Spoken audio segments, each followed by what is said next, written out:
ಎಷ್ಟೋ ಬಾರಿ ನಾವು ಕೇಳಿದ್ದೀವಿ, ಅಳ್ಬೇಡ, ಗಟ್ಟಿಯಾಗಿರು ಅಂತ. ಆದರೆ ಮನಸ್ಸು ನೋವಾದಾಗ ಮೌನವಾಗಿರೋದೇ ಗಟ್ಟಿತನವ.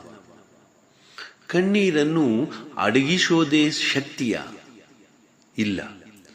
ನಿಜವಾದ ಶಕ್ತಿ ಏನೂ ಗೊತ್ತಾ? ನಿನ್ನ ಭಾವನೆಗಳನ್ನು ಒಪ್ಪಿಕೊಳ್ಳೋದು, ಅದನ್ನ ತೋರಿಸೋ ಧೈರ್ಯ. ಅಳೋದು ತಪ್ಪಲ್ಲ, ಪ್ರೀತಿ ತೋರೋದು ತಪ್ಪಲ್ಲ, ಮನಸ್ಸು ಹೇಳೋದು ಕೇಳೋದು ತಪ್ಪಲ್ಲ. ಸಮಾಜವೇ, ಭಾವನೆಗಳನ್ನು ಕಟ್ಟಿ ಹಾಕಬೇಡಿ, ಅವನನ್ನ ಅರ್ಥ ಮಾಡಿಕೊಳ್ಳಿ.